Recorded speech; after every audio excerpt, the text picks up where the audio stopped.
Muy buenos días, son las 11 en punto y es hora de dar inicio a nuestra segunda conferencia del ciclo rumbo a la 78ª Asamblea General Ordinaria de nuestra Federación Universidades FIMPES hacia el futuro. El día de hoy recibimos con mucho gusto al doctor Otto Granados Roldán, quien dictará la conferencia Educación Superior, Economía y Talento, retos y desafíos en una coyuntura incierta. Muchas gracias por su participación. Nos da también muchísimo gusto recibir a los rectores y rectoras de las 111 instituciones afiliadas a nuestra federación que hoy nos acompañan, así como los directivos de diversas áreas de nuestras instituciones.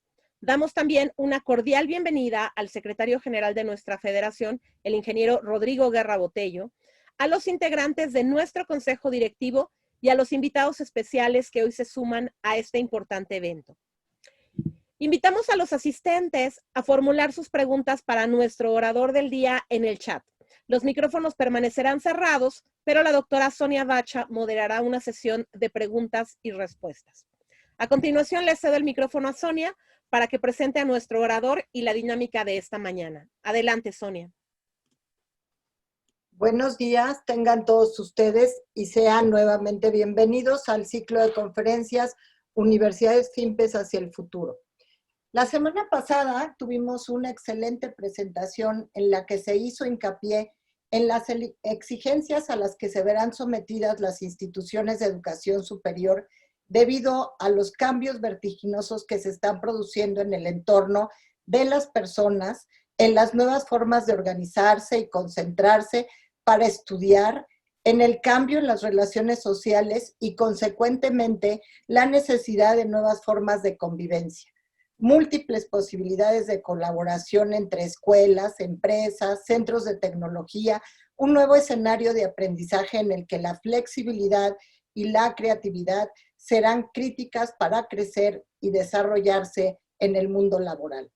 Para continuar en este tema y en lo que nos debemos de preparar para el futuro, tengo el gusto de presentarles a nuestro conferencista del día de hoy, el doctor Otto Granados, quien actualmente es presidente del Consejo Asesor de la Organización de Estados Iberoamericanos para la Educación, la Ciencia y la Cultura, y Visiting Global Fellow 2019-2020 del programa Chen Yidan en la Harvard Graduate School of Education. Previamente ha servido como subsecretario de Planeación y Evaluación y como secretario de Educación Pública. Ha sido embajador de México en Chile, gobernador de Aguascalientes, director general de comunicación y vocero de la Presidencia de México, oficial mayor de la Secretaría de Programación y Presupuesto,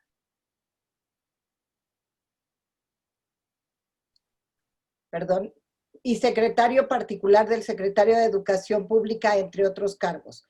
En el campo académico, Otto Granados ha sido profesor investigador y director general del Instituto de Administración Pública del Tecnológico de Monterrey. Regularmente imparte conferencias y seminarios sobre educación, innovación y políticas públicas en México y en el extranjero. Sus artículos se publican en distintos medios de comunicación, como El Financiero, El País y Reforma. Es autor, coautor y editor de numerosos ensayos y de 16 libros. Ha recibido distinciones de los gobiernos de España y Chile y fue seleccionado como Global Leader por el World Economic Forum. El doctor Granados nos dictará la conferencia Educación Superior, Economía y Talento, desafíos en una coyuntura incierta. Sin más, le damos la palabra al doctor Granados. Bienvenido. Muchísimas gracias y muy buenos días a todas y todos ustedes por estar aquí. Agradezco mucho a mi amigo, el ingeniero Rodrigo Guerra, su muy generosa invitación y a todo su equipo para platicar esta mañana sobre un tema que me parece que es estratégico, no solamente para México, por supuesto para todo el mundo y en particular para Iberoamérica y para América Latina. Preparé esta presentación que voy a compartir con ustedes pensando en básicamente tres objetivos así, digamos, grandes. El primero, tratar de aportar una perspectiva más amplia acerca de lo que está ocurriendo en el mundo de la educación superior, en Iberoamérica en especial. Segundo, describir, discutir con ustedes algunas de las grandes tendencias que están sucediendo en el mundo de la educación superior y que no han hecho sino acelerar, digamos, aspectos, factores, elementos que ya venían desde antes del estallido de la pandemia del COVID-19, pero que me parece que ayudan a entenderlos con una perspectiva más compleja, un poquito más sofisticada. Y tercero, dejar algunos temas para la conversación, para la reflexión en el futuro, pensando en que estamos ciertamente en un momento bastante crítico por la pandemia, pero también, aunque sea un lugar común decirlo, en una enorme oportunidad de tratar de impulsar cambios y disrupciones en el modelo de la educación superior. Así que ese es un poco el sentido de la presentación que voy a compartir con ustedes esta mañana y si me hacen el favor de avanzar en ello. Hay 5 temas que incluí en mi presentación. Primero, un recuento, digamos, de cómo estamos, en donde hay esencialmente buenas noticias, la verdad. Yo creo que los últimos 10 años han sido positivos en términos de crecimiento, de inclusión, etcétera. Y luego trato de introducir, digamos, 3 o 4 grandes tendencias disruptivas que están ocurriendo con la demografía, la sociedad y el conocimiento, cómo estas están afectando a nuestra noción tradicional de los fines de la educación, del modelo educativo que tenemos, y juntarlas o tratar de juntarlas con lo que está pasando en ese mundo en el que nuestros egresados pues van a competir y van a tratar de hacer una vida profesional, personal, y cómo está cambiando también de manera muy acentuada. Y finalmente, algunas ideas como para la reflexión. Adelante, por favor. Como dije, hay algunas buenas noticias. Por ejemplo, en prácticamente todos los países ha habido un crecimiento importante de la tasa de matrícula en todas las regiones. En América Latina y el Caribe es de manera muy notable, lo cual tiene que ver, en mi opinión, con 2 fenómenos. El primero de ellos es que después de varias décadas perdidas, al final la región viene en los últimos 10 o 15 años teniendo cierta recuperación que se produjo en mejores ingresos per cápita y en la expansión de las clases medias. Adelante, por favor.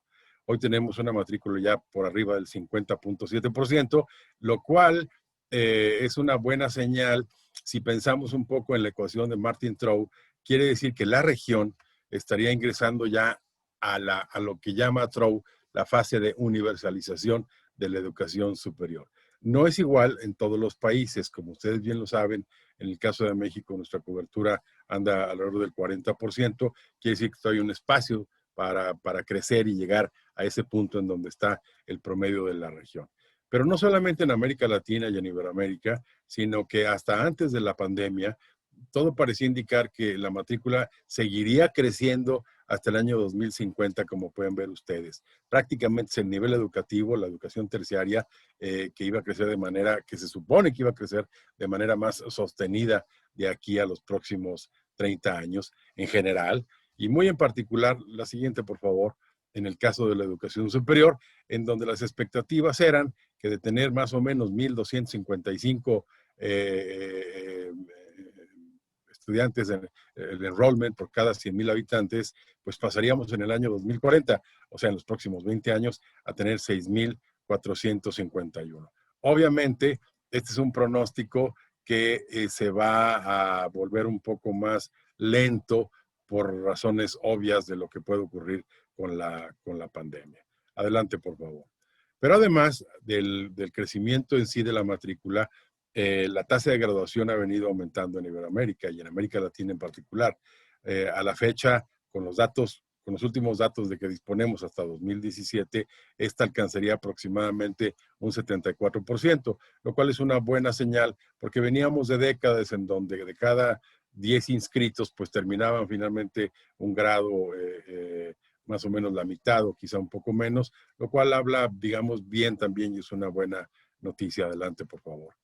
También ha venido creciendo el personal docente e investigador, y esto tiene sentido y es muy interesante observarlo así, no solamente en el caso del personal docente, lo cual se explica o es coherente naturalmente con el crecimiento de la matrícula, sino el personal de investigación, porque quiere decir que nuestras universidades en América Latina y el Caribe, con diferencias por supuesto y gradualmente, estaban o han estado abriendo más presencia en términos de investigación aplicada, de innovación, de desarrollo, etcétera, lo cual deriva, entre otras cosas, pues del crecimiento en la matrícula de doctorados o de estudiantes de doctorado que tenemos a la fecha, que no es muy considerable, si ustedes quieren. En América Latina en general hay unos 27 millones de estudiantes de educación superior de grado y debe haber alrededor de 300,000 haciendo estudios de doctorado. La cifra, pues obviamente es pequeña todavía,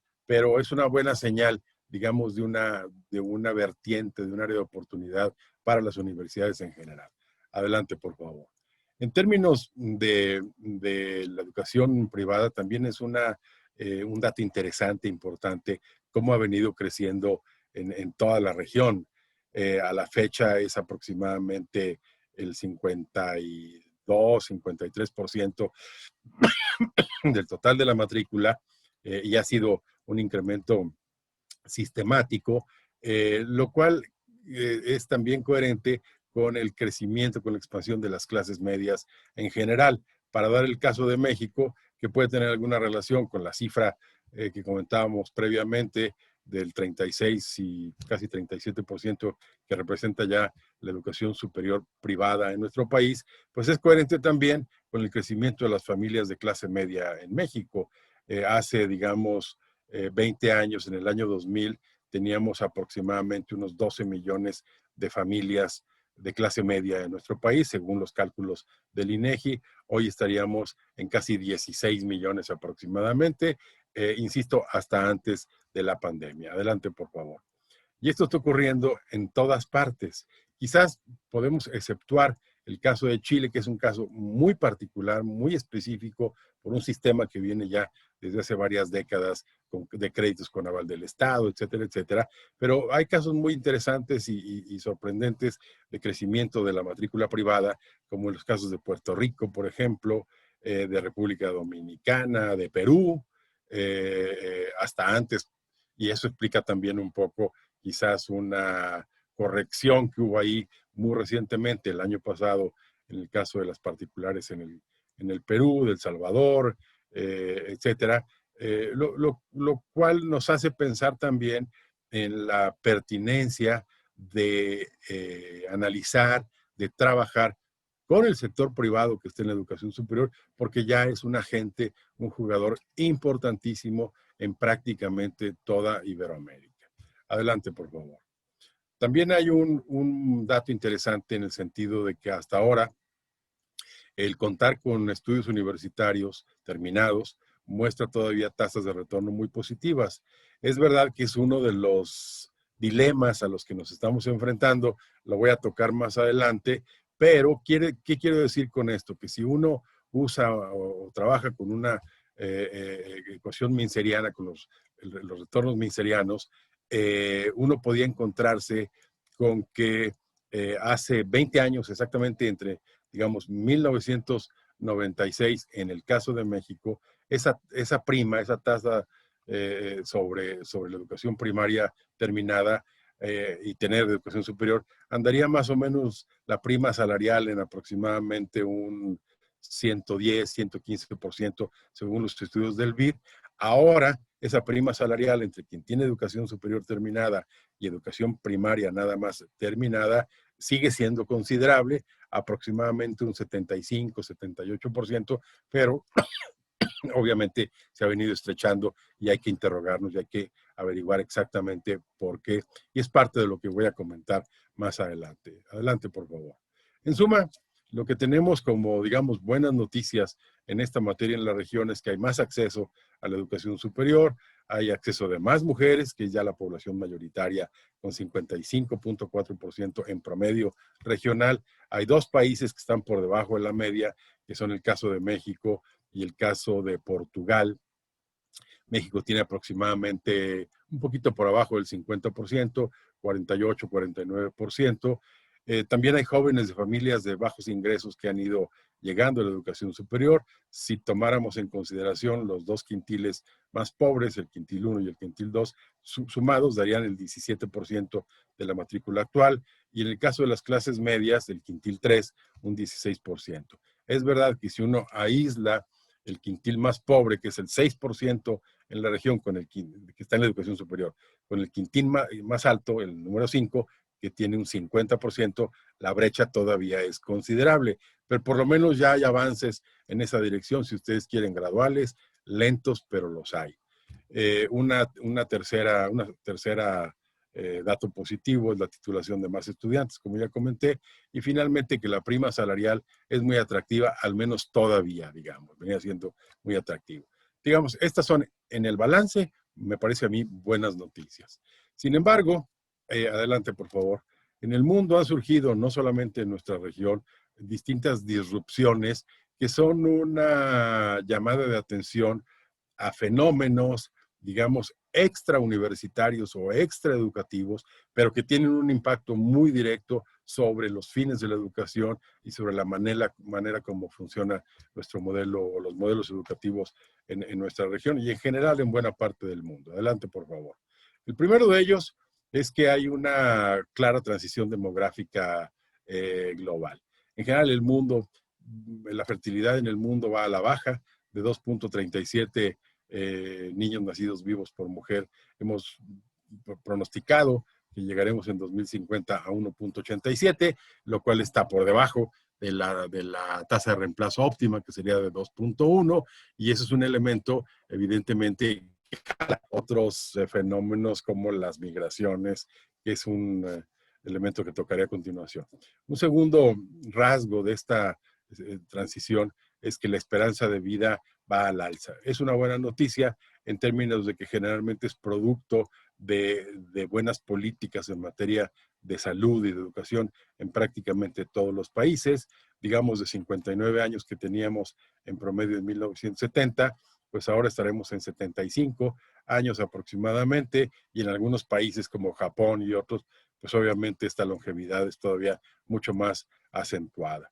Es una buena noticia en cierto sentido, no necesariamente tan buena si pensamos en el impacto sobre los sistemas de pensiones en todo el mundo, sobre los retiros más tardíos de la gente que está, de la población económicamente activa, que ahora se va a jubilar un poco más tarde, y naturalmente, si la creación de puestos de trabajo no va a una velocidad más o menos equivalente, pues entonces vamos a tener ahí un cuello de botella para la colocación, para la inserción de nuestros egresados en los mercados laborales.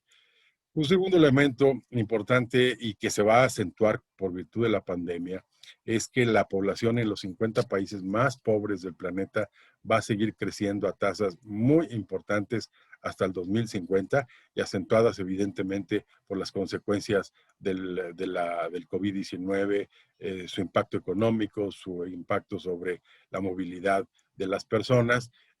Un tema que ya venía de alguna manera, que es el tercer elemento. La migración internacional y la migración intra naciones, o sea, dentro de los propios países, va a seguir aumentando. El año pasado, según el cálculo que hizo la Organización Internacional de las Migraciones, se movieron de país aproximadamente 272 millones de personas. 272 millones de personas, es decir, un poquito más de 2 veces la población total de nuestro país. Pero además, dentro de los países también está ocurriendo. Nuestros pronósticos dicen que en el año de 2050 aproximadamente un 75% de la población dentro de los países se moverá hacia las ciudades. Y en el caso de México el pronóstico es quizás de 80%. De hecho, en el caso de México hay datos muy reveladores. En 1950, por ejemplo, teníamos 3 grandes zonas metropolitanas que eran la Ciudad de México, Guadalajara y Monterrey. Hoy tenemos 59. Es decir, prácticamente cerca del 80% de la población mexicana vive ya en ciudades, lo cual genera o plantea otros desafíos muy diversos en materia de energía, de servicios públicos, de agua, de vivienda, de seguridad pública, etcétera, etcétera, y también evidentemente de educación.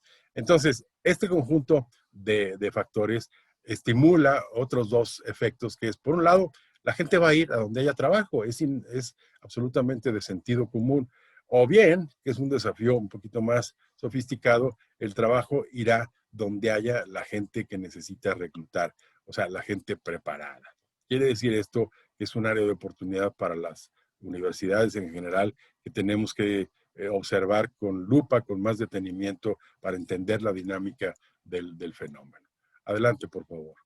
Si una segunda transición muy relevante, no digo nada que ustedes no conozcan, por supuesto, es que como quizá nunca antes hoy vivimos una transición verdaderamente acelerada en el conocimiento, que ya no nos plantea desafíos de cantidad, sino desafíos de calidad para cómo trabajar con el conocimiento, con la información, y este se ha vuelto mucho más selectivo, mucho más especializado y también mucho más obsoleto de manera mucho más rápida. Por ejemplo, por dar algunos cuantos datos nada más.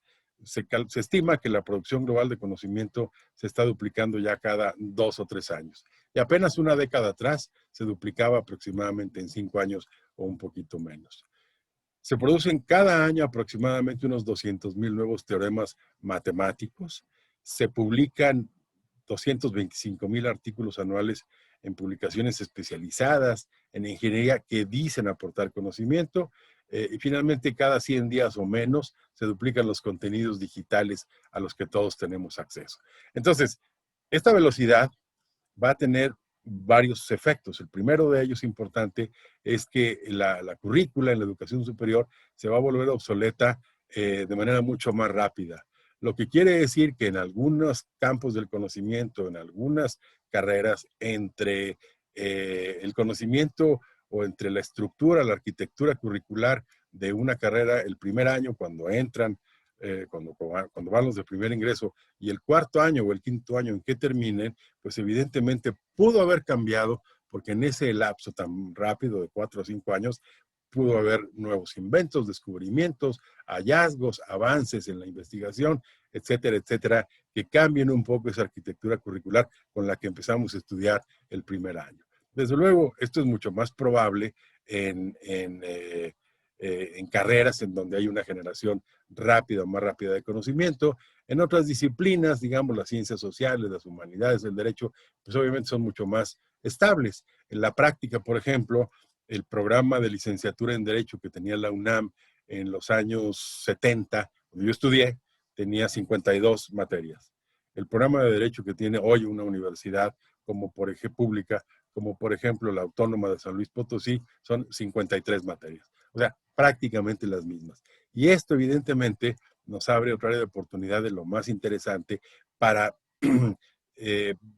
atisbar en el futuro si la estructura de los planes y programas de estudio en la educación superior deben seguir siendo un poco tal cual, o hacemos que menos sea más.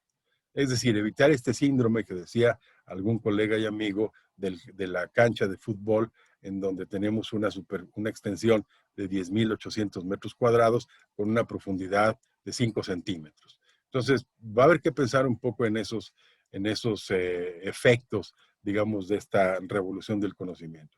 Y el segundo es que tal velocidad, pues obviamente rezaga a ciertos sectores económicos que no tienen la posibilidad de internalizar talento más rápidamente en sus distintos procesos productivos, manufactureros, industriales o de todo tipo, por virtud de una velocidad como la que nos pintan algunos de estos indicadores. Adelante, por favor. Una tercera es una transición en la formación del talento empleable hacia sectores innovadores. Un estudio relativamente reciente de la OCDE nos mostró que 8 de cada 10 nuevos empleos están generándose en sectores que tienen como características la innovación, la generación de valor agregado, etcétera, etcétera, como los tecnólogos manufactureros, los expertos en TICs, finanzas, desarrollo urbano, manejo de datos a gran escala, biotecnología, salud, robótica, etcétera, etcétera. Y vean el ejemplo de lo que está ocurriendo este año en Estados Unidos, los top emerging jobs para este año en Estados Unidos, estos que tienen al lado derecho de su pantalla, hay 3 que son exactamente los que están en el corazón de esto que se llama ahora la revolución industrial 2.0, 4.0, que es la inteligencia artificial, la robótica y el manejo de datos. Adelante, por favor. ¿Qué tienen en común? Uno se pregunta rápidamente cuando uno ve esta evolución del tipo de empleo que se está generando, pues que son áreas cuyo denominador común es justamente el conocimiento, ya sea el conocimiento incorporado, es decir, el conocimiento incorporado al diseño de equipo, de maquinaria, etcétera, etcétera, el conocimiento codificado, es decir, incorporado al desarrollo de algoritmos, de inteligencia artificial, etcétera, o bien el saber hacer, el know-how, que sigue siendo, digamos, un factor muy relevante en los procesos económicos e industriales. Adelante, por favor. Y finalmente, el impacto del COVID. Aquí quiero hacer una aclaración que me parece muy relevante, que es el hecho de que, por razones obvias, ha habido una verdadera explosión de estudios, de reportes, de informes acerca de los impactos del COVID en general y en todas las disciplinas. Lo mismo en la seguridad, en los sistemas económicos, por supuesto en la educación. Sin embargo, dicho sea también con toda precisión, aún no tenemos una evidencia robusta, concluyente de cómo va a ser la vida, el escenario post-pandemia, una vez que pase, digamos, esta fase en la que estamos todos viviendo. Nada más para darles un ejemplo, en la OEI se ha hecho un repositorio de estudios, de reportes sobre educación superior y hemos acumulado 2.100, 2.200 informes de todo tipo, pero lo cierto es que tendremos que esperar a tener más elementos de información, más claridad sobre los efectos reales y de corto, mediano y largo plazo que va a generar esta pesadilla en prácticamente todas las áreas de la vida. Por ahora, entonces, lo que tenemos son impactos iniciales que nos dicen que hay 27 millones de estudiantes universitarios en la región sin clases presenciales. De estos, este año del 2020 debieron haberse graduado en el verano aproximadamente 2.5 millones de jóvenes, pues que van a ingresar a la vida laboral, a la vida profesional, en un mundo, en un universo que ni siquiera se imaginaron hace 4 o 5 años cuando empezaron su carrera. Eso es una verdadera, o puede convertirse en una verdadera tragedia en muchos sentidos. Tercer elemento es que, pues, eso sí ya está razonablemente medido, el abandono escolar ha sido importante, la pérdida de aprendizajes. Normalmente en la educación básica hay una pérdida de aprendizajes, vamos a pensar de en torno al 10%, nada más durante el periodo vacacional, en condiciones normales. Es decir, los aprendizajes del año previo durante el periodo vacacional se pierden en aproximadamente un 10%.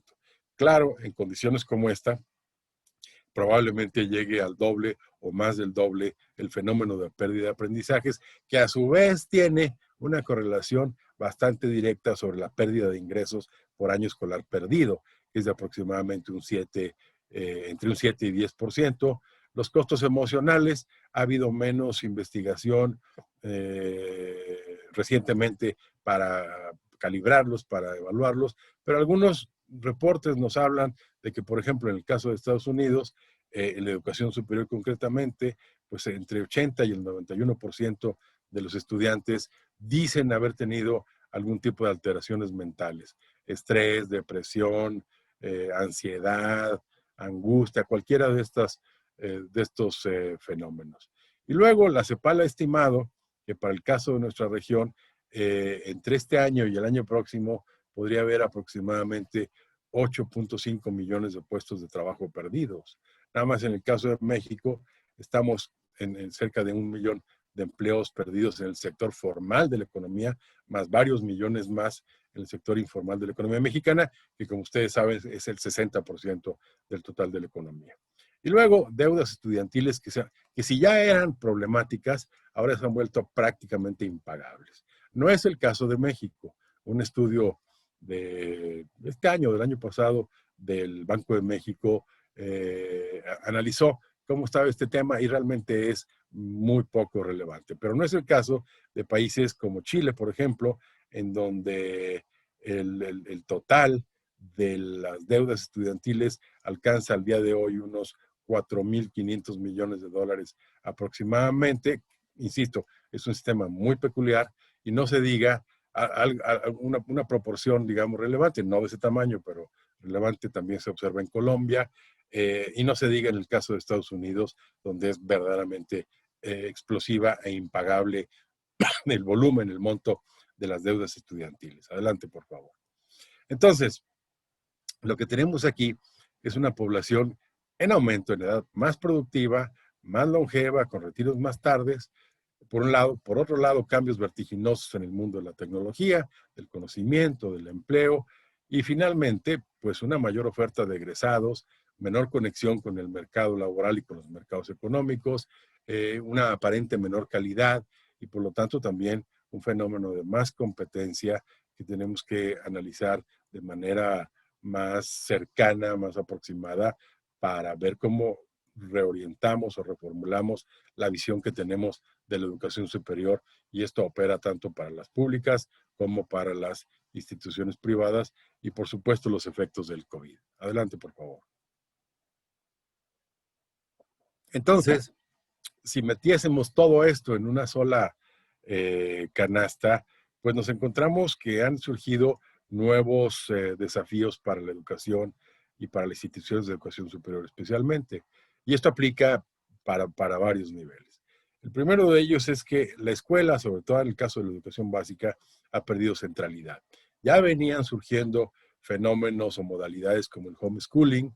En Estados Unidos se estima que debe haber unos 2,5 millones de chicos estudiando en su casa el homeschooling, y varios estados de la Unión Americana ya les han dado reconocimiento de validez oficial, por usar la terminología que ustedes conocen, es decir, que valen como si hubieran ido a una escuela regular, normal, los aprendizajes independientes, etcétera.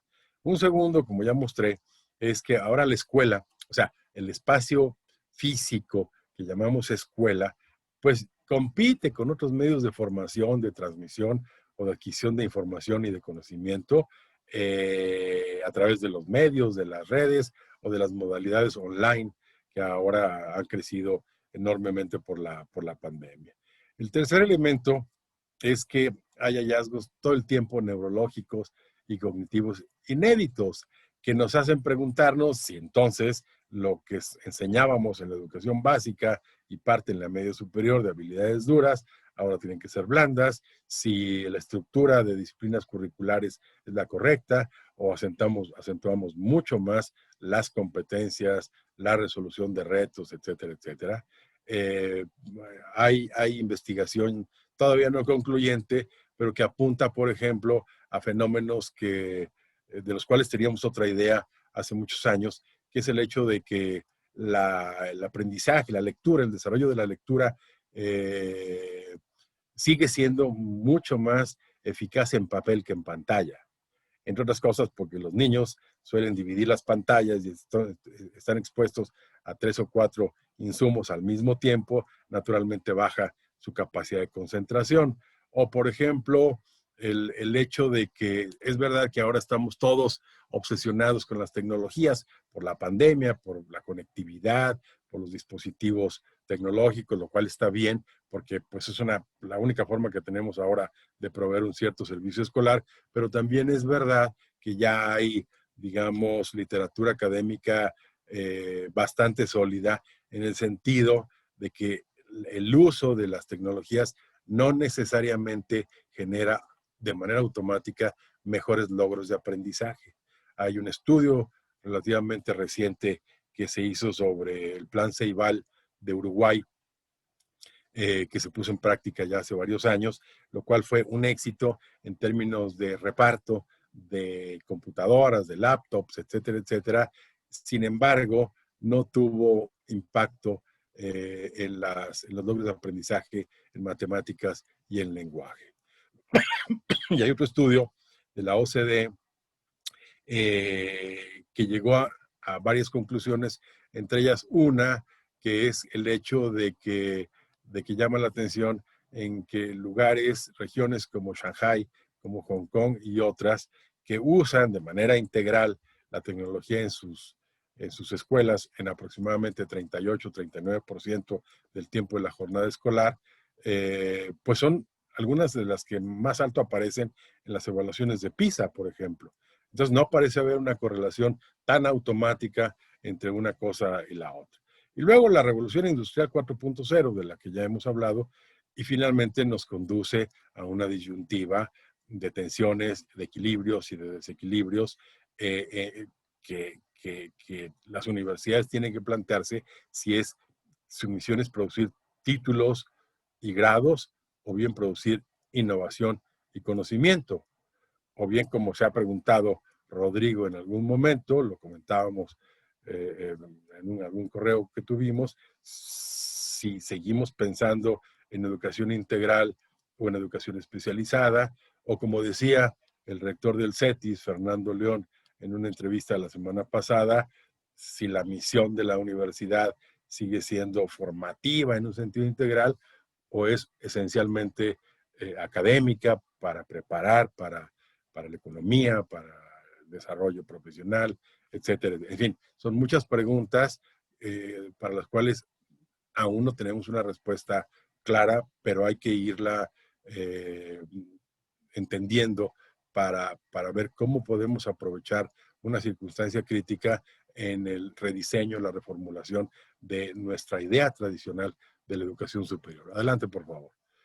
Miren, se calcula que el 75% de nuevas profesiones requeridas en el futuro van a estar relacionadas con las tecnologías de la información, con el Big Data y con la inteligencia artificial, y que el 52% de las categorías ocupacionales podrían ser automatizadas en los próximos 10 años. Ok, hay cierta controversia en relación con estos pronósticos, con estas estimaciones, algunas más radicales, otras menos, y ya lo veremos. Vamos a ver cómo evoluciona en los próximos años.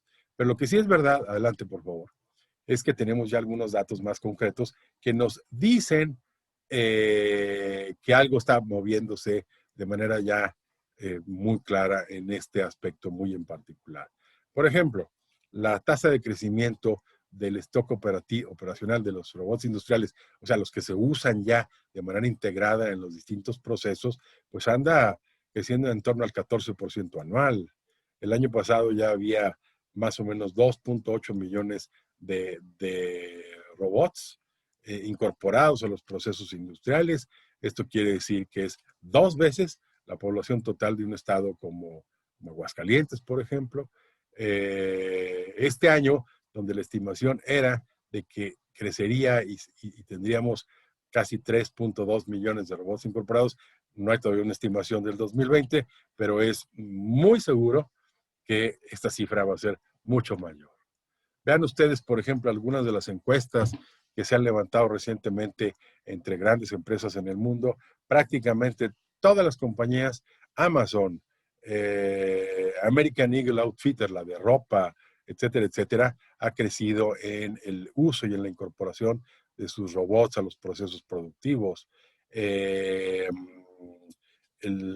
dispositivo este que se llama Watson Assistant, que ideó IBM, se está vendiendo en cifras de 2 dígitos, etcétera, etcétera. O sea, hay algo que ya está pasando que sí podemos medir, que es que corresponde más o menos con algunas de las tendencias que se han estimado y que mostré en la lámina anterior. Adelante. Y otro indicador que va en el mismo sentido es que esta misma encuesta que se hizo muy recientemente, se acaba de levantar en julio y se publicó en septiembre de este año, o sea, ya en plena pandemia, la hizo McKinsey, entre 800 empresas de tamaño mediano hasta muy grandes en el mundo. Pues en estas el 85% de las compañías dice haber ya acelerado sus procesos de digitalización y el 67% de las compañías dice haber acelerado sus procesos de automatización y de uso de inteligencia artificial.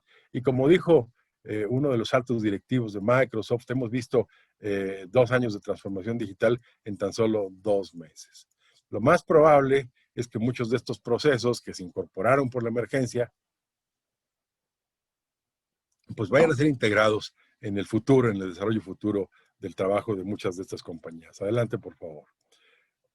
Por tanto, la función y el diseño del modelo educativo al que hemos estado acostumbrados nos plantea preguntarnos si menos escuela va a generar o puede generar más educación. Menos escuela, más educación. Y entre otras cosas, aquí tiene que ver con un problema estructural que tienen los sistemas educativos en Iberoamérica, México no es la excepción, de que entre los distintos niveles, básica, media superior y superior, suelen todavía operar bajo una estructura como de silos. Es decir, la forma en que los docentes de educación básica conciben un poco el resto de los trayectos formativos es francamente débil todavía. Es decir, se plantean lo que tienen que hacer en un año escolar determinado, un plan de estudios para el segundo de primaria, pero suelen no hacer el esfuerzo de vislumbrar en qué mundo van a vivir esos niños. Por ejemplo, un niño que entre este año al primero de primaria, pues en el año 2036 aproximadamente, si todo va bien y las condiciones ayudan, pues va a estar terminando una licenciatura. Y tratará de entrar al mercado de trabajo en 2037. O sea, habrán pasado 16, 17 años entre este año en que entró al primero de primaria y parecen pocos, pero son 17 años en los cuales muchas de estas tendencias van a seguir generando una verdadera revolución. Por lo tanto, la escuela tiene que cambiar hacia un enfoque holístico y prospectivo mucho más claro. Tiene que tener una visión no para el siguiente año escolar, sino de mediano y de largo plazo, pensando en ese trayecto que sus niños van a vivir, una mucho mejor comprensión del entorno. O sea, no podemos estar tan ensimismados, aunque es una condición indispensable, por supuesto, en estrictamente lo pedagógico visto en el muy corto plazo, sino tener una mejor comprensión de otros fenómenos, tratar de desarrollar las habilidades, más aprendizaje y autonomía y de construir el modelo. Aquí se enfrenta uno con este dilema del huevo y la gallina. Es decir, en la educación básica los docentes suelen decir que ellos los mandan a los siguientes niveles educativos bien preparados, y en la educación superior suelen decir los docentes, pues que si no saben, digamos, ciertas habilidades o ciertas competencias, es porque venían mal de los dos trayectos formativos previos. En fin, sea cual sea la forma como resolvamos esta interrogante, el caso es que es un problema real en el desarrollo de más talento. Adelante, por favor. En este sentido, yo creo que hay varios desafíos y varios retos relevantes, de los cuales me gustaría destacar 5 que tienen que ver muy directamente con la educación superior y con el desarrollo de talento. El primero de ellos es la pertinencia de hacer una lectura más compleja, más sofisticada de nuestra oferta educativa y de la estructura curricular para proceder a un rediseño integral. Una segunda, ahora voy a detenerme en cada una de ellas. Una segunda es una vieja pregunta, no es nueva, bien nos la venimos planteando desde los años 70, que es cómo crear redes y sinergias más estrechas entre el universo educativo y el universo de la economía y el empleo. Tercero, cómo transitar de una universidad tradicional, digamos, en donde hay un programa de estudios y en donde 4 años después o 5 años después yo voy a estar egresando a un cierto número de estudiantes y dándoles un título. ¿Cómo transitamos de ese enfoque o de ese modelo a la creación de un ecosistema de investigación aplicada, innovadora y de desarrollo? Aquí entran en juego otros elementos que tienen que ver cómo medimos un poco el impacto de esto. Voy a tocar algo rápidamente más adelante. En cuarto lugar, me parece a mí que es una alternativa que tiene mucho potencial, sobre todo ahora, que es cómo impulsamos de mejor manera la formación profesional técnica, cosa que ya está ocurriendo en algunas partes, y finalmente cómo hacemos una reorientación hacia elementos de productividad, de competitividad y de emprendimiento en toda la región. Vamos a ver algunos de estos elementos. Adelante, por favor. El primero de ellos tiene que ver con que eh, es decir, muchos estudios, hay una buena parte de la literatura académica especializada que dice que la dificultad para que la inserción de los estudiantes que egresan de las universidades y de los tecnológicos podría no estar por el lado educativo específicamente, sino por el lado de la economía. Es decir, podemos egresar gente muy bien calificada, talento y demás, pero la economía no es lo suficientemente innovadora, sofisticada como para absorberlos en su totalidad. En fin, lo más probable es que los dos temas tienen algo de razón. Y un ejemplo, un primer ejemplo, es que hoy hablamos mucho de innovación, de investigación, está todo el tema de los fideicomisos, etcétera, etcétera, pero lo cierto es que tenemos todavía enormes rezagos.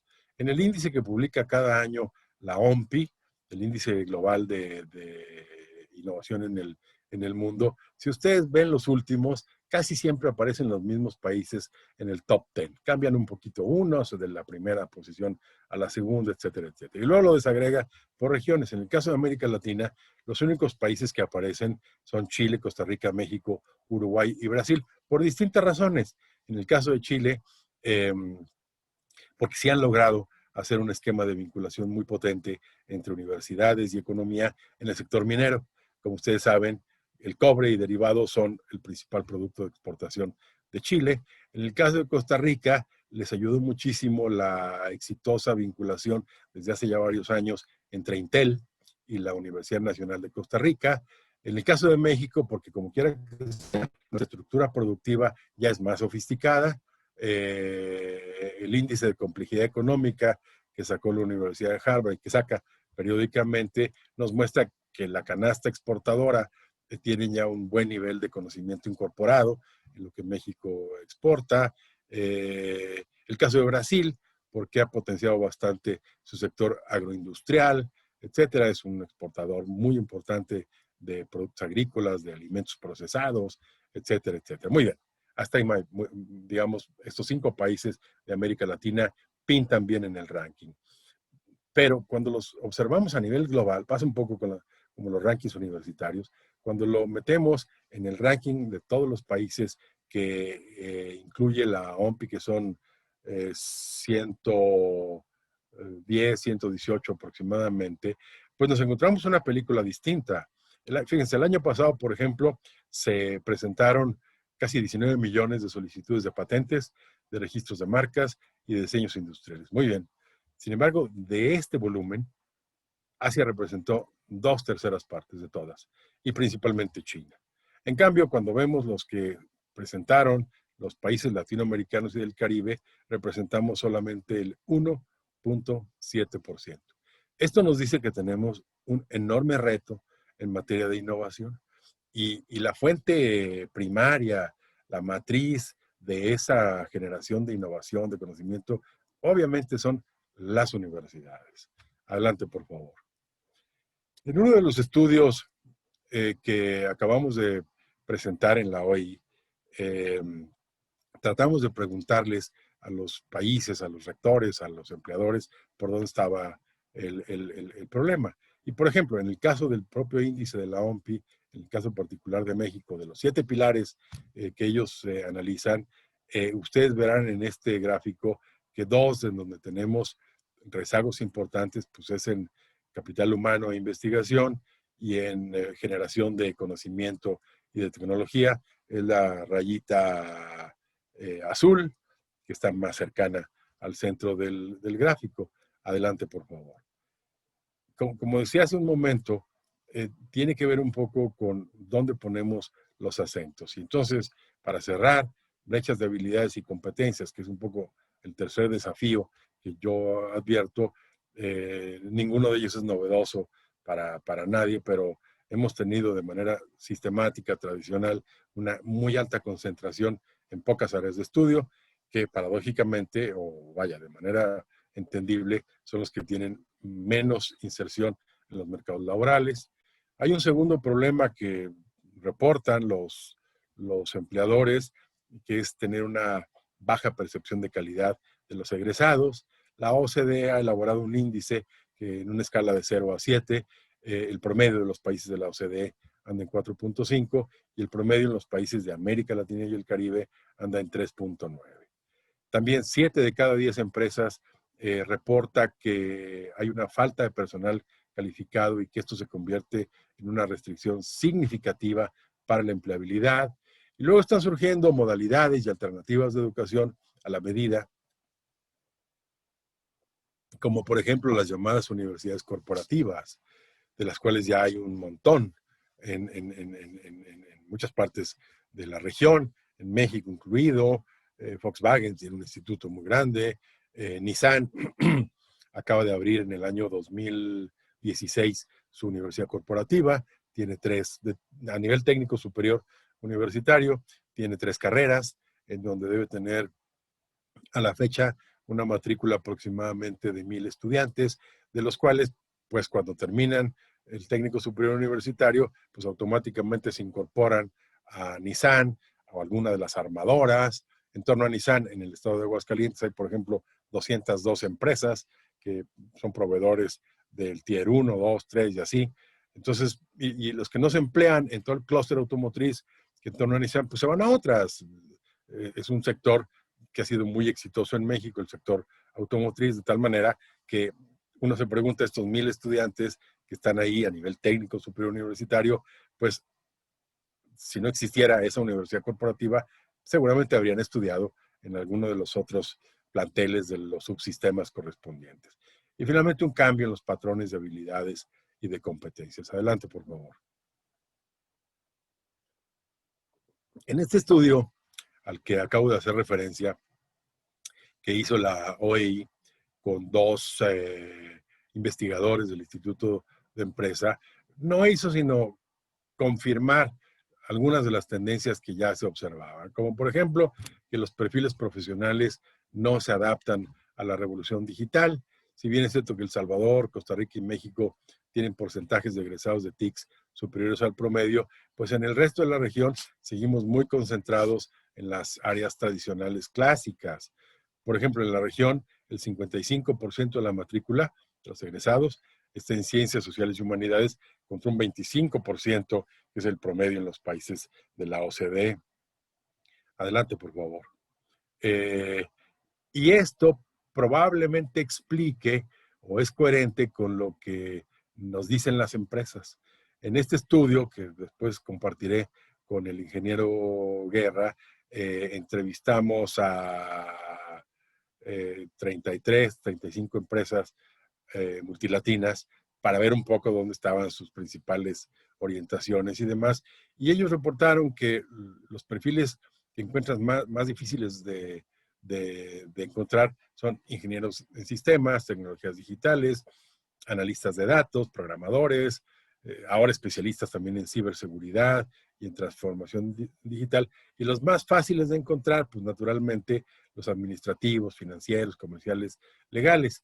El 75% de las empresas de esta muestra reportó también que tienen programas de capacitación para personal de nueva incorporación, pero se consideran complejos y costosos. Y es lógico, si al final del día yo recluto, digamos, este personal y tengo que hacer un proceso de reskilling o upskilling, pues eso me cuesta dinero y me cuesta tiempo. O sea, yo lo contraté, lo recluté de alguna institución de nivel medio o de nivel universitario, y si tuve que trabajar con él 6 meses, 1 año, pues eso me costó dinero y me costó tiempo.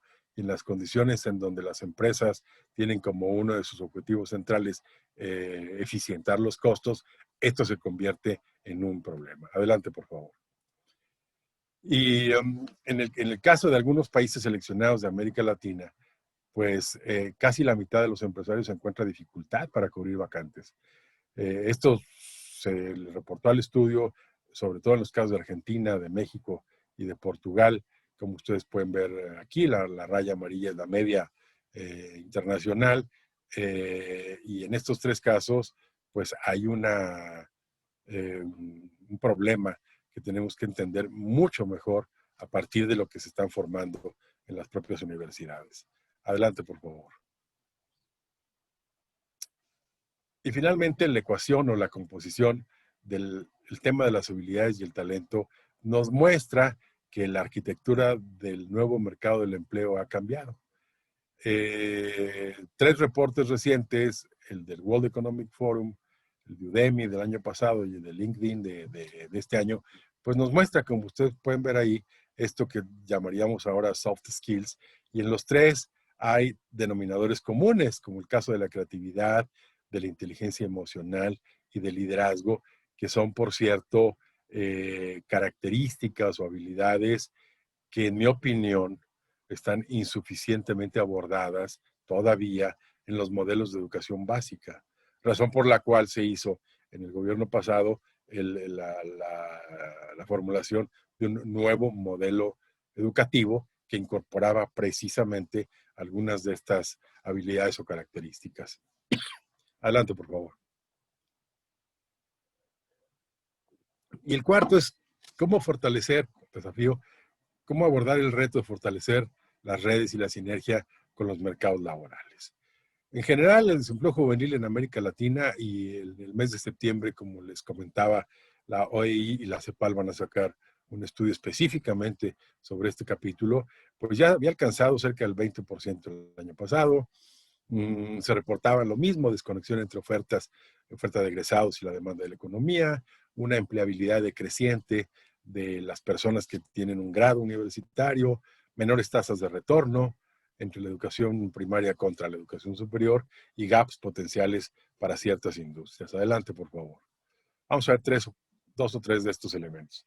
El primero de ellos es que en el año 2001, en la encuesta nacional, o lo que era la versión de entonces de la encuesta nacional de ocupación y empleo que levanta periódicamente el INEGI, aparecía que de cada 100 desocupados, de cada 100 desempleados en la encuesta, 17% de ellos tenían educación superior, al menos parte o terminada. En la última encuesta, o una de las últimas encuestas equivalentes del año 2019 que hizo el INEGI, este porcentaje había crecido al 30%. En las nuevas encuestas de este año ya no está tan clara la diferenciación porque juntaron educación superior con educación media superior. Entonces me metí a ver los tabulados y hablé con los expertos del INEGI para que me hicieran el favor de separarme los dos niveles y poder tener una comprensión más clara de cómo estaba el fenómeno de desocupación desagregado por nivel de instrucción. Y lo que arrojó es esto, por ejemplo, en la raya de color mostaza amarilla, ustedes pueden ver que seguimos teniendo una población desocupada en educación superior, que tiene educación superior incompleta o terminada. En 2015 era de 490,000 personas. En febrero del 2020, o sea, tomé ese mes para que fuera antes de la declaración formal de la pandemia que hizo la OMS el 12 o 16 de marzo, pues ya teníamos 660,000, lo cual, digamos, es más o menos coherente con el porcentaje que reportaba la Encuesta Nacional de Ocupación y Empleo. Pero también me llamó la atención qué había pasado, quise saber qué había pasado en los últimos 5 años a partir de los nuevos censos económicos que se presentaron hace poquito y que miden del 2015 al 2020 cómo ha evolucionado los censos económicos en el país. Y lo que nos encontramos es que al final del día la empleabilidad de personal con educación superior, que es la barra de color gris, se ha mantenido más o menos estable. En el caso de las micros, pues un 18%, muy probablemente, como son empresas familiares principalmente, pues muy probablemente sean el hijo o la hija que fue a la universidad y viene a trabajar a la micro de la familia.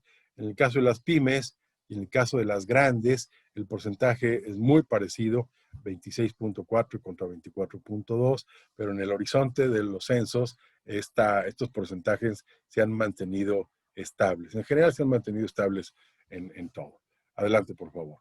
Y el otro elemento que es un área de oportunidad, yo lo veo así, es que en un estudio que hicimos en el 2017, y me parece que FIMPES participó entre la Secretaría de Economía y la Secretaría de Educación para tratar de calcular, de estimar cómo iban a estar las necesidades potenciales de personal, de perfiles específicos en las 16 principales sectores económicos del país, nos encontramos que había 4 en donde podría eventualmente haber gaps. La industria alimentaria, la industria metálica, la industria eléctrica y electrónica y la industria automotriz. Los que están en el circulito de color amarillo presentaban, digamos, cierto equilibrio, y los que están en verde, esos probablemente incluso podrían estar con ciertos superávits, digamos, ¿no? Pero es un mapa, o sea, lo que trato de reforzar es que si ponemos todos estos elementos en un mapa de navegación, me parece a mí que nos pueden orientar bastante sobre lo que tenemos que hacer en los próximos años. Adelante, por favor. Y esto no es solamente en el caso de México. Puse este ejemplo de México porque me pareció pertinente, pero la pregunta que se hace a todas las regiones es cómo responden las universidades, las empresas, el gobierno, los gobiernos al perfil de la demanda, cómo se cierran brechas y cómo se puede gestionar una colaboración mucho más eficiente entre las instituciones y las empresas. Por ejemplo, en el estudio adelante, por favor, que acabamos de presentar, entrevistamos a un número relevante de rectores, vicerrectores, directores académicos de las universidades, de una muestra de universidades en la región, que nos compartió lo siguiente entre los hallazgos. El 90% de ellos dice que fomenta habilidades transversales de alguna forma, o que ya lo están haciendo. Las principales son la innovación, el trabajo en equipo y la capacidad analítica, pero no se sabe todavía, digamos, el impacto que está teniendo. Solo 2 de cada 3 las evalúa. Menos de la mitad de las instituciones, y son públicas y privadas, tienen un programa de habilidades digitales, pero solo en el 20% las ofrecen más allá de las carreras técnicas, lo cual me parece que es un área de oportunidad relevante.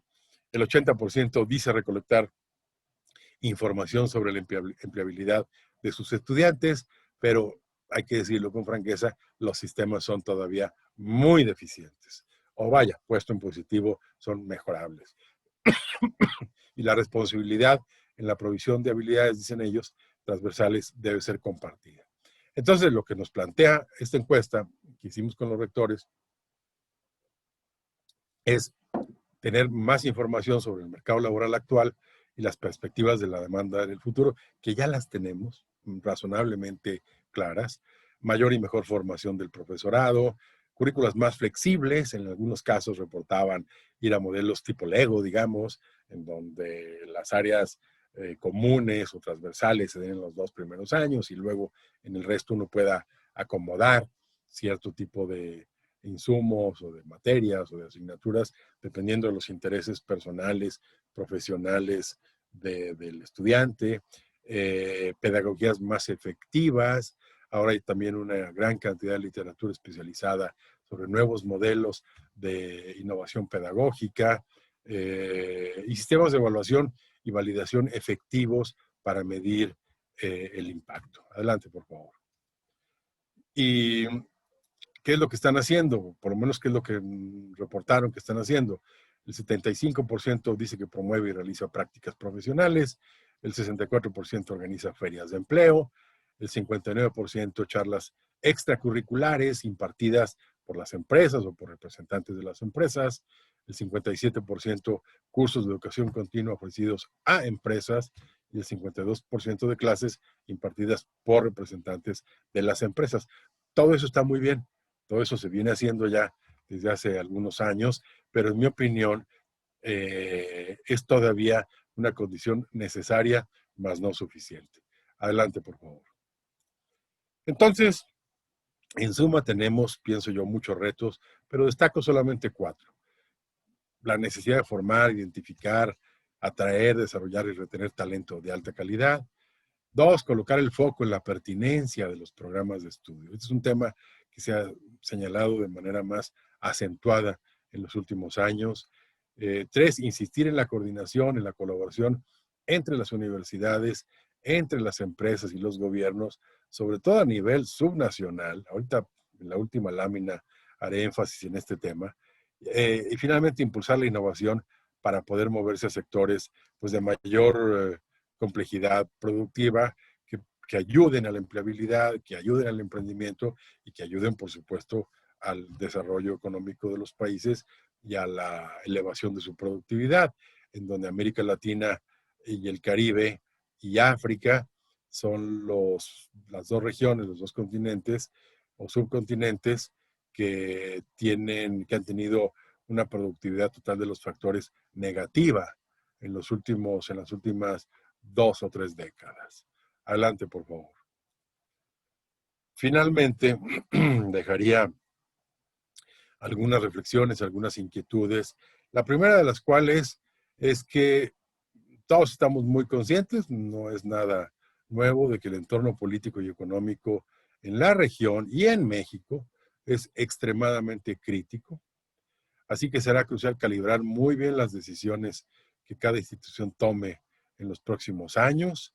El ambiente de incertidumbre es muy elevado, la contracción económica pues va a ser pesada, digamos, entre 9 y 12%, dependiendo de quién hace el pronóstico, el desempleo y la incertidumbre política, pues son elementos que ahí están, respecto de los cuales no se puede abstraer el mundo de la educación superior ni el mundo de la economía.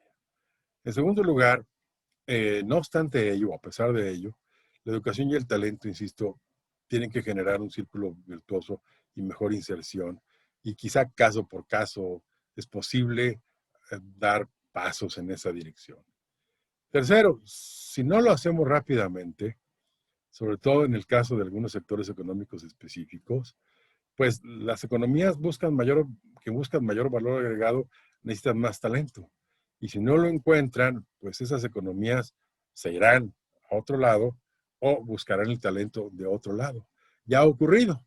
En los años 90, por ejemplo, principios de los 90, Alemania tenía necesidad de reclutar, de contratar a 30,000 egresados de tecnologías de la información y la comunicación, que no los pudo reclutar dentro de Alemania, los tuvo que reclutar, los tuvo que importar, por decirlo así, de la India, porque tenían las habilidades digitales correspondientes y porque hablaban un muy buen inglés.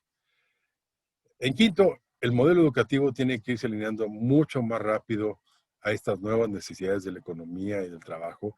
Y yo lo que recomiendo, lo que enfatizo, es trabajar más estrechamente con los gobiernos locales, por muchas razones.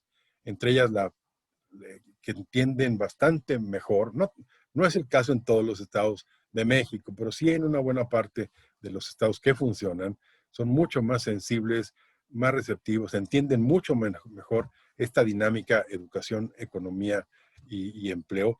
Y a mí me parece que aunque muchos de los afiliados a FIMPES tienen obviamente planteles en los estados y todo lo demás, como cuerpo, como FIMPES, creo que sería muy importante trabajar más con los estados, con los gobernadores, con las secretarías de educación de los estados.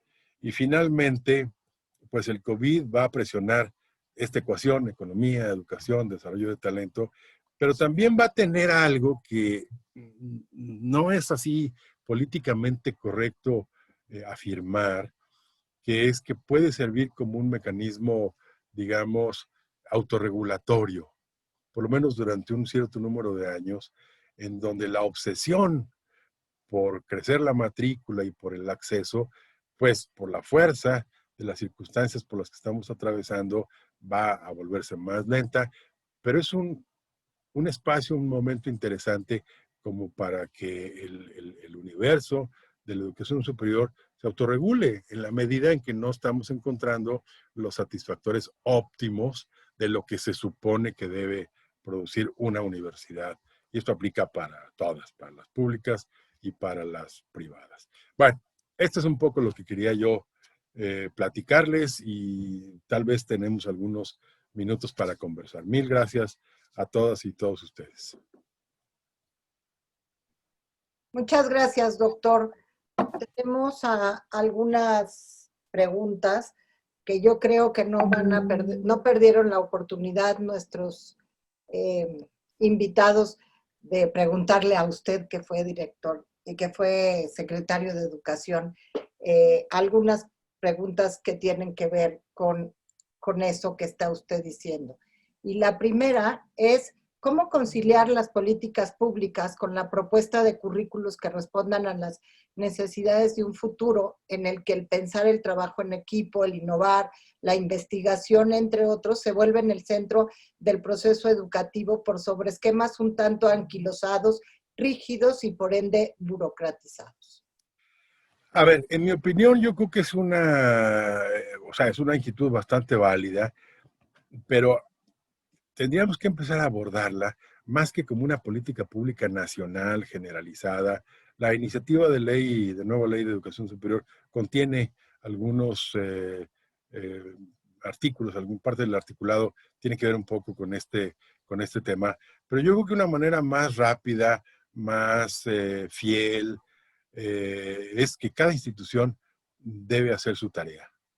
Es decir, las grandes instituciones en términos de número de matrícula quizá no deban esperar a que haya una política pública nacional, una macro política en esta dirección, sino ver de manera más rápida qué podemos hacer.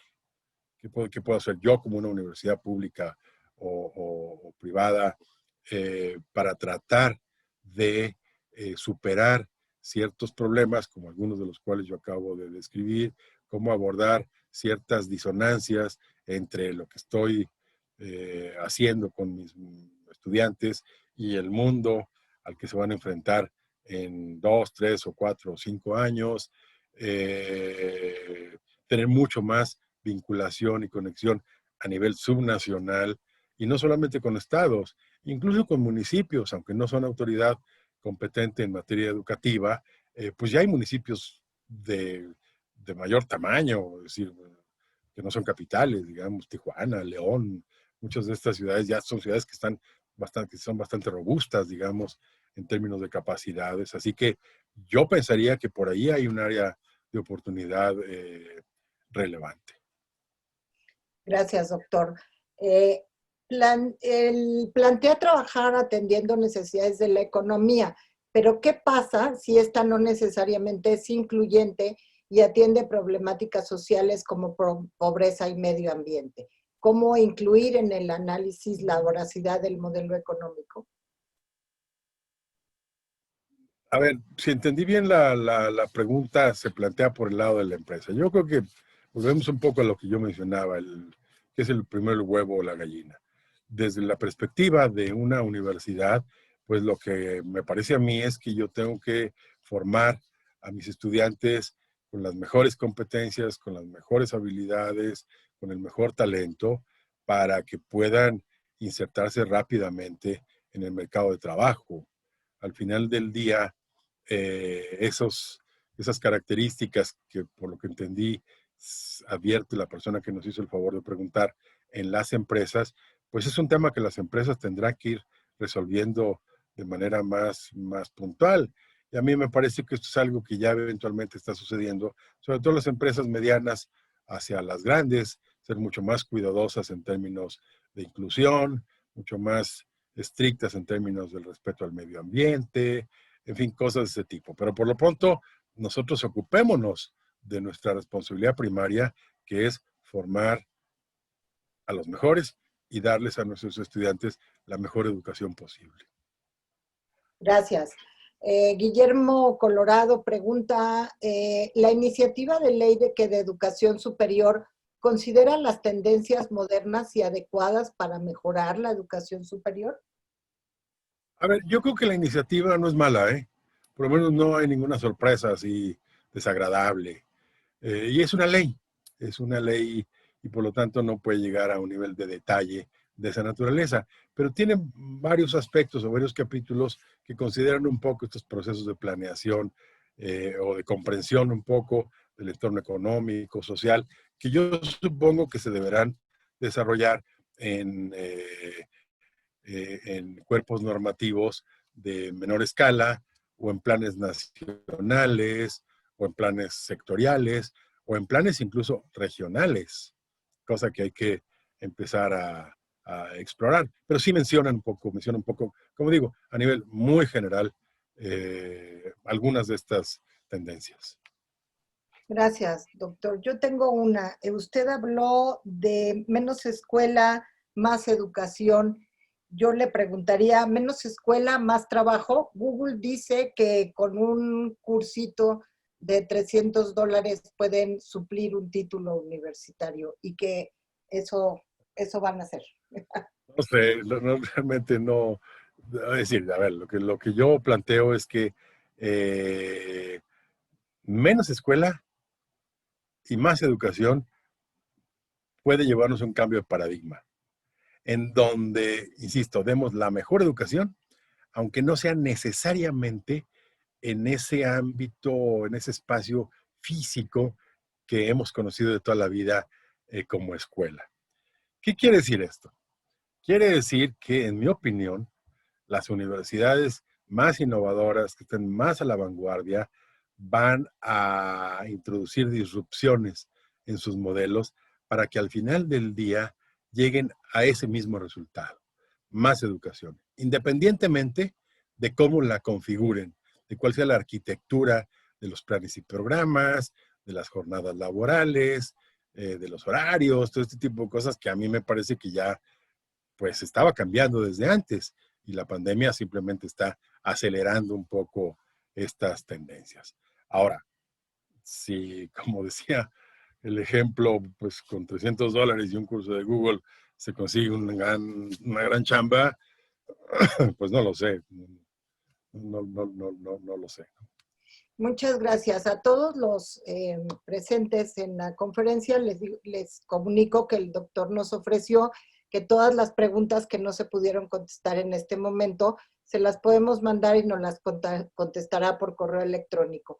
El ingeniero Guerra quiere tener una intervención. Le pedimos al ingeniero que por favor. Bueno, muchas gracias. Buenos días a todos y a todas. Y un agradecimiento muy especial a Otto Granados Roldán, a nuestro invitado, por su brillante disertación del día de hoy.